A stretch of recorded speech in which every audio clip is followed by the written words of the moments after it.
तो वारदातें नकबजनी के करने वाला जो गिरोह है, उस गिरोह के द्वारा ज़िले में कई वारदातें की गई थी और इसको लेकर के यहाँ पे पुलिस अधीक्षक कार्यालय के स्तर पर एक टीम का गठन इनिशियली किया गया था और इसके लिए हमने कुछ गैंग्स जो पहले एक्टिव रही हैं और कुछ ऐसी जगह जहाँ पर वारदातें ज़्यादा हो रही हैं, तो उन जगह का टेक्निकल एनालिसिस किया। तो हमारे पास उस टेक्निकल एनालिसिस के आधार पर कुछ ऐसे लोगों का वहाँ ज़्यादा और ऐसे टाइमिंग्स में मूवमेंट का हमारे पास जानकारी आई जब ये वारदातें हुई हैं। उसके बेसिस पे हमने एक टीम का गठन किया एडिशनल एसपी साहब हेडक्वार्टर के नेतृत्व में, जिसमें डिप्टी एसपी साहब, सीओ साहब अब तो एडिशनल एसपी हो गए, सीओ साहब सदर, एसएचओ मांडल, सीओ साहब मांडलगढ़ और एसएचओ मांडलगढ़, एसएचओ सदर, एसएचओ बरलियास, एसएचओ बिगोद, इनके नेतृत्व में टीम का गठन किया गया और इस टीम के द्वारा एक अच्छी कार्रवाई करते हुए इन 4 लड़कों को गिरफ्तार किया गया।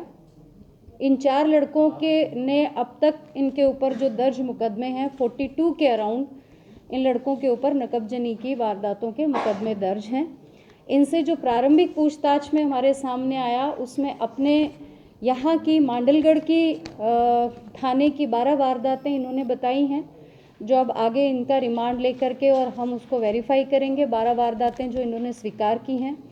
11 वारदातें इन्होंने बिगोद थाना क्षेत्र की स्वीकार की हैं और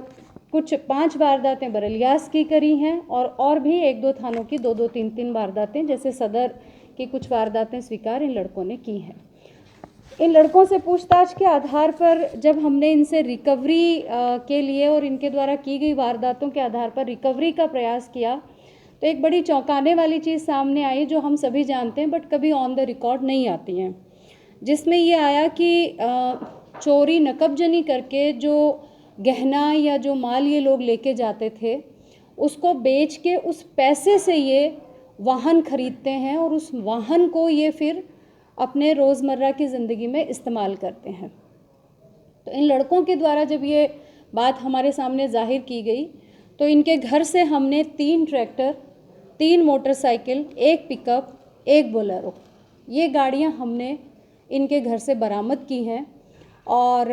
इन्होंने ये बात बताई कि जो नकबजनी का जो पैसा था उस पैसे से हमने ये वाहन लिए हैं। इन वाहनों की भी तस्दीक अब अलग से की जाएगी कि ये कहाँ कहाँ से कब कब लिए गए हैं और उस दौरान कौन कौन सी नकबजनियाँ इन लोगों के द्वारा की गई थी जो रजिस्टर्ड हैं। इन 4 लड़कों के नाम है रतन उर्फ रतनिया, ये बेगू चित्तौड़गढ़ का रहने वाला है। प्रकाश, ये लड़का भी बेगू चित्तौड़गढ़ का है। सन्या उर्फ समीर, ये भी चित्तौड़गढ़ का है और प्रहलाद, जिसकी जमानत हो चुकी है अभी, और ये भी चित्तौड़गढ़ के पारसोली का रहने वाला है। तो ये 4 लड़के शातिर नकबजन हैं, कई वारदातें ये कर चुके हैं और अंतर ज़िला स्तरीय ये गैंग है जो अलग अलग ज़िलों में वारदात करती है। अभी इनसे जो अब तक जो बरामदगी हमने की है इनिशियल पूछताछ में, उसमें इन वाहनों के अलावा सोने और चांदी के भी आभूषण भारी मात्रा में इनसे बरामद किए हैं, जिसका विवरण मैंने इस प्रेस नोट में दिया है। धन्यवाद।